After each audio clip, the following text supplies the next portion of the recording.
devise française, d'accord? Devise française মানে হচ্ছে slogan বলা যেতে পারে আর কি। কিন্তু আরেকটা গুরুত্বপূর্ণ পয়েন্ট আছে যেটা devise-এর মধ্যে নাই কিন্তু ইকুয়ালি ইম্পর্ট্যান্ট, সেটা কি? লাইসিতে মানে কি? আমি লাইসিতে মানে হচ্ছে ধর্মনিরপেক্ষতা যেটা, দেখো তো আমরা একটা একটা করে উদাহরণ দিব ওদের ভাষাটা প্লাস আপনারা কি ভাবেন যে monsieur c'est quoi la liberté pour vous?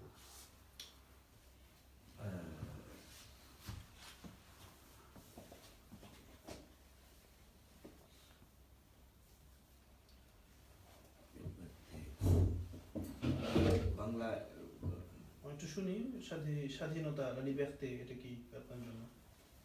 স্বাধীনতা এখানে আমি সবকিছু করতে পারবো বাট অন্যের কোনো ক্ষতি করা যাবে না। Très bien, c'est exactement ça. La liberté c'est je peux faire ce que je veux sans faire de mal à l'autre, d'accord? À quelqu'un. D'accord? Je peux faire ce que je veux en respectant les lois. D'accord? Je peux faire ce que je veux jusqu'à ce que ça ne fasse de mal à quelqu'un. C'est ça la liberté, d'accord? Parce que en fait, আমরা কি আসলেই স্বাধীন? এটা একটা বিশাল philosophical question, দার্শনিক question, বুঝেন না? কারণ কেউ এই পৃথিবীতে স্বাধীন না, সত্যি কথা বলতে, ঠিক আছে? স্বাধীনতাকে অনেকাংশে মার্জিত করে উপস্থাপন করা হয় আর কি, বুঝেন না? যেমন ধরুন আমি স্বাধীন না কিসের মধ্যে জানেন? যে আমি ওই ফেসবুক দেখি ফর এক্সাম্পল, আমি সেটাকে নিজে থেকে সরাতে পারতেছি না ফেসবুক থেকে, সো আমি অনেকটা ফেসবুকের দাস হয়ে গিয়েছি। এটাও কিন্তু আপনার স্বাধীনতা খর্ব হইতেছে এটার মধ্যে। তার মানে হচ্ছে স্বাধীনতা মানে হলো আমি যা খুশি তা করতে পারবো, শুধু তা না, আমি যা খুশি তা করতেও পারবো না, ওইটাও স্বাধীনতা। বুঝতে পারছেন যে যা করতে ইচ্ছা করতেছে তা না করতে পারাও কিন্তু একটা স্বাধীনতা। এটা এত বেশি জানতে চাইবে না। Vous allez dire la liberté c'est je peux faire ce que je veux sans faire de mal à quelqu'un, à l'autrui, অন্য কাউকে কষ্ট না দিয়ে আমি যা কিছু করতে পারবো। এখানে মানে ভারতের একজন আধুনিক শিক্ষা সংস্কারক একটা বক্তব্য দিয়েছিল যে এটার ব্যাপারে, যে স্বাধীনতাটা হলো এরকম একটা বিষয় যে রাষ্ট্রের পুরোপুরি আইন মেনে চলার নামই স্বাধীনতা। হ্যাঁ, এটা তো বললাম যে আইন মেনে চলতে হবে, ওইটা স্বাধীনতা। রাষ্ট্রের পুরোপুরি আইনটা আপনি মানতে হবে, এটাই আপনার স্বাধীনতা। এর ব্যতি রেখে যদি আপনি কোনো চিন্তা করেন তাহলে এটা স্বাধীনতা খর্ব হবে।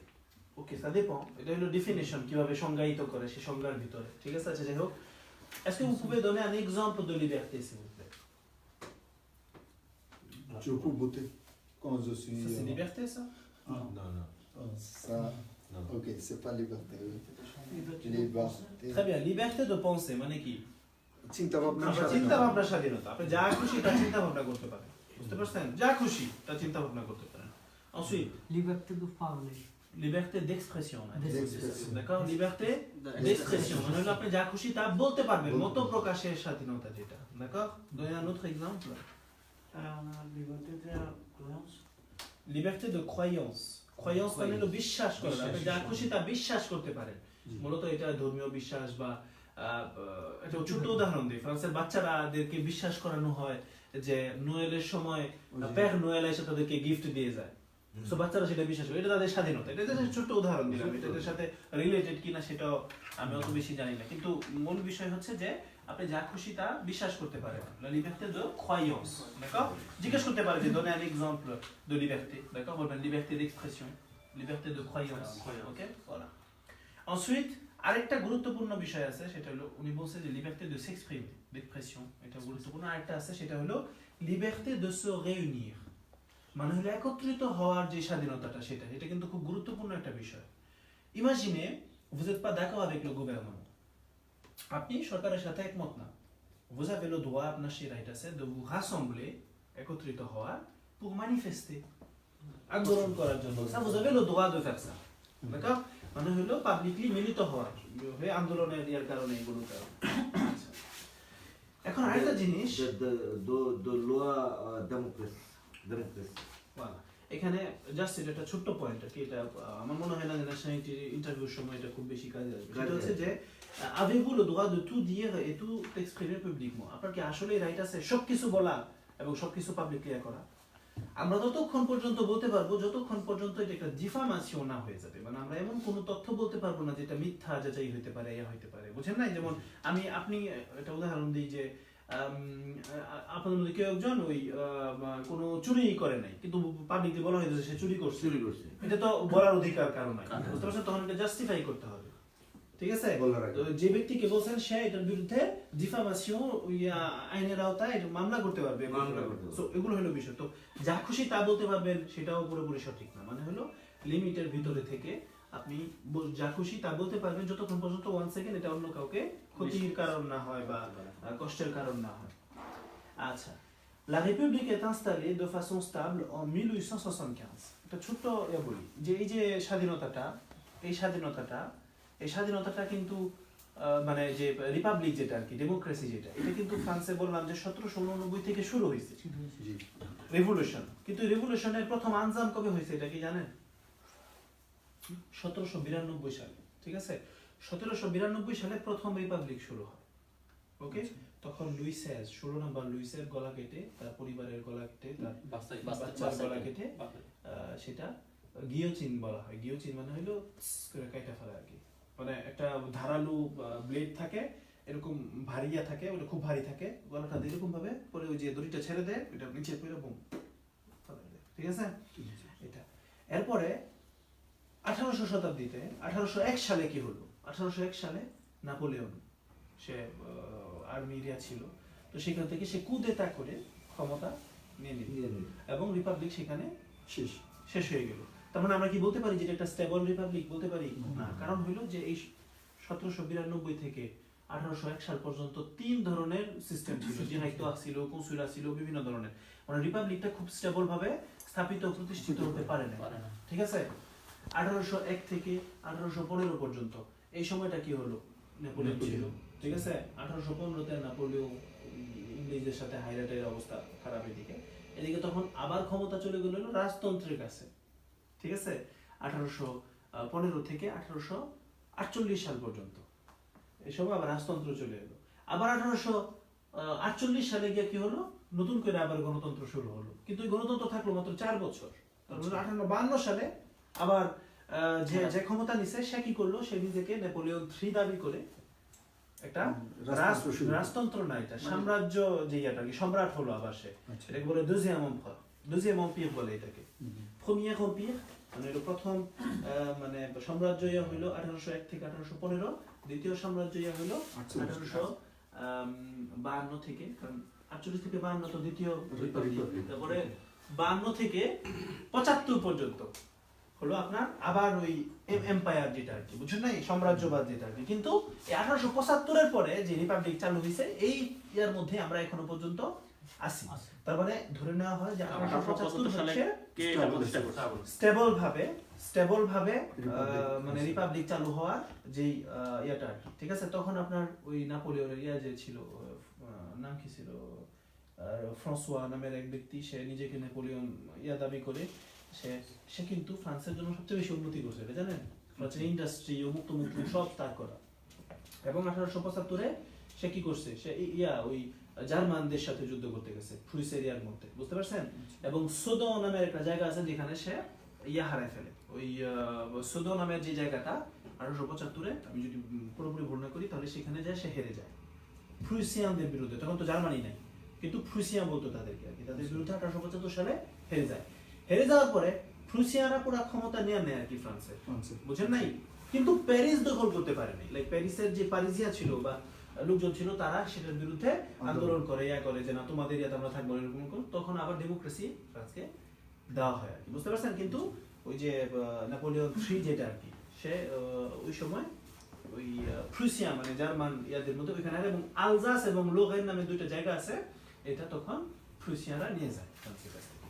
আলজাস এবং এখনো কি ওদের কাছে আছে? না, পরে আবার আচ্ছা, সো কনসেপ্টটা বুঝতে পারছেন তো? সো এটা হলো যে এই জন্য ধরা হয় যে 1875 হচ্ছে স্টেবল ভাবে রিপাবলিক, মানে হলো ডেমোক্রেসি বা রেস পুবলিকা। রিপাবলিক আসছে কোথা থেকে? তো ল্যাটিন একটা শব্দ, রেস মানে হলো জিনিস, পুবলিকা মানে হলো জনগণের, তাহলে রিপাবলিক মানে হলো জনগণের জিনিস, এটাই বোঝায়। ওকে, মনে হচ্ছে এটা হিস্ট্রি ক্লাস করতেছি। তারপরে হলো dans les années 1880 des lois garantissent la liberté de la presse তার মানে হলো 1880 সালের যেই সময়টা ছিল ওই সময় কিছু আইন করা হয় যে আইনে la liberté de la presse টাই করা হয় যে সংবাদপত্রের যে স্বাধীনতাটা সেটা দেওয়া হয় 1880 সালের সময়কালে আর কি আচ্ছা এবং l'école primaire devient obligatoire l'école primaire devient obligatoire মানে কি প্রাইমারি স্কুলটা বাধ্যতামূলক হয়ে যায় যে 16 বছর না তখন 16 বছর না দুঃখিত 12 বছর বা এরকম আর কি l'école primaire যেটাকে বলে CO1 CO2 jusqu'à CM2 পর্যন্ত যেটা এটা হলো বাধ্যতামূলক হয় এবং শুধু তাই না l'école publique devient gratuite et laïque তখন আপনার যে স্কুল আছে সেটা ফ্রি হয়ে যায় এবং লাইক হয়ে যায় মানে কি মানে স্কুলের ভিতরে কোনো প্রকার ধর্মীয় থাকবে না চিহ্ন থাকবে না বা ধর্মীয় কোনো ইয়ে থাকবে না ঠিক আছে এটা তাহলে আমরা দেখলাম তখন la liberté d'accord আচ্ছা তো liberté de presse এখানে নতুন একটা বিষয় হলো সংবাদপত্রের স্বাধীনতা liberté de presse আচ্ছা এরপর হলো l'égalité tous les citoyens ont les mêmes droits et les mêmes devoirs quel que soit leur sexe leur origine leur religion leurs opinions ou leur orientation sexuelle মানে কি মানে সকল নাগরিক তার লিঙ্গ যাই হোক না কেন সে যেখান থেকেই অরিজিনালি হোক না কেন বুঝতে পারছেন তারপরে তাদের যে ধর্মীয় মানে এটা তাদের সম্পূর্ণ নিজস্ব বিষয় এটাতে কোনো খর্ব নাই কিছু নাই ঠিক আছে সবাই সমান রাইট তাদের সবাই ঠিক আছে এটা খুব ইম্পর্টেন্ট les femmes আপনি জানেন যে এই মহিলাদের ভোট এটা কিন্তু খুব আগের বিষয় না ফ্রান্সে আসছে মাত্র কত 1974 সালে এরকম সামথিং মাত্র চিন্তা করে দেখছেন আপনি এর আগে 1950 দশকে মানে মহিলারা ভোট দিতে পারতো না করতে পারতো না অথচ আরো বিভিন্ন দেশ আছে 1800 কত সাল থেকে বিভিন্ন দেশে চলে আসছে এটা একটু রিভাইজ দিতে হবে ওকে তারপরে হলো একটা জিনিস খুব গুরুত্বপূর্ণ সেটা হচ্ছে যে 1789 সালে একটা ডিক্লারেশন হয় যে ডিক্লারেশনের মধ্যে 16টা আর্টিকেল ছিল বিভিন্ন অধিকার নিয়ে এটাকে বলা হয় déclaration des droits de l'homme et du citoyen খুব পাওয়ারফুল একটা জিনিস যেটা পুরো পৃথিবীতে মোটামুটি অনেকে ব্যবহার করে থাকে আর কি déclaration des droits de l'homme l'homme মানে হলো নারী এবং পুরুষ সকলের অধিকার et du citoyen মানে হলো নাগরিকের অধিকার তার মানে তাদের যে অধিকারটা সেটা এর জন্য একটা ডিক্লারেশন দেওয়া হয় 16টা আর্টিকেল দেওয়া হয় এবং এটা 16 নম্বর আর্টিকেলটা কি 16 নম্বর আর্টিকেল হলো সেপারেশন দে pouvoir মানে তিনটা ক্ষমতাকে আলাদা করো এটা একটু পরে আসতেছে বুঝতে পারছেন সো এগুলা বিভিন্ন ধরনের ইয়া আছে আর কি ওইটা আবার দেখতে হবে যাই হোক তো এটা হলো 1789 সালে déclaration des droits de l'homme এটাকে বলে DDHC বলে এটা d'accord déclaration des droits de l'homme et du citoyen এখানে দেওয়া আছে voilà la loi accorde les mêmes droits aux femmes et aux hommes এই যে এটা হলো déclaration des droits de l'homme et du citoyen যে এই আর কি তখন তো এরকম ইয়া ছিল না অত বেশি কনস্টিটিউশনও কেবল হয় বুঝেন নাই তো ইয়া ছিল আর কি তো তখন la loi accorde les mêmes droits aux femmes et aux hommes d'accord une femme est égale à un homme d'accord ils ont le même droit ça c'est la théorie théoriquement mais jusqu'à longtemps অনেক দিন পর্যন্ত il y a eu beaucoup de problèmes entre l'égalité homme-femme même maintenant il y a des comment dire des combats qui sont menés মানে এখনো পর্যন্ত যুদ্ধ চলতেছে আর কি এই বিষয়টা নিয়ে অনেক ক্ষেত্রে দেখা যায় un homme a un salaire plus élevé que la femme pour le même poste et tout donc, il y a beaucoup de choses mais théoriquement un homme est égal à une femme voilà ça c'est important ça L'administration peut-elle refuser la nationalité française à toute personne ne respectant pas l'égalité entre femmes? এই প্রশ্নটা করবেই আপনাকে ঠিক আছে যেটা হলো যে administration কি এই প্রশ্ন করবে না মানে এই রিলেটেড প্রশ্ন করবে যে অ্যাডমিনিস্ট্রেশন কি একজন ব্যক্তিকে ফ্রেঞ্চ যে জাতীয়তা সেটা না দিতে পারে যদি সে homme এবং ফেমের যে ইগালিটির বিষয়টা এটাতে যদি সে সম্মতি পোষণ না করে oui même si cette personne est mariée avec une française যদি ওই ব্যক্তি একটা ফরাসির সাথে বিয়ে পর্যন্ত হয় কিন্তু তার মধ্যে ওই নীতিটা যদি না থাকে যে homme ফেমের যে দোয়াগুলা এগুলো হওয়া উচিত তাহলে তার ন্যাশনালিটি বাতিল হওয়ার সম্ভাবনা বাতিল দিবে না তাকে বাতিল হবে কি দিবে nationality voilà l'égalité homme-femme fait partie des valeurs essentielles de la République মানে হলো ফ্রান্সের যেই মূল নীতিগুলো আছে এর মধ্যে একটা হচ্ছে égalité homme-femme l'adhésion à ces valeurs est évaluée au cours de l'entretien d'assimilation তার মানে হলো যখন আপনার যে ইন্টারভিউটা হবে তখন আপনাকে জিজ্ঞেস করবে যে monsieur qu'en pensez-vous de l'égalité homme-femme qu'en pensez-vous de l'égalité homme-femme আপনি homme femme যে ইকুয়ালিটিটা সমতা সেটা সম্পর্কে কি ভাবেন হ্যাঁ তখন আপনার যে মতবাদ সেটা বলতে পারেন কিন্তু মতবাদটা আমার মনে হয় হ্যাঁ হওয়া উচিত ঠিক আছে এটা ইন্টারভিউ দেওয়া দরকার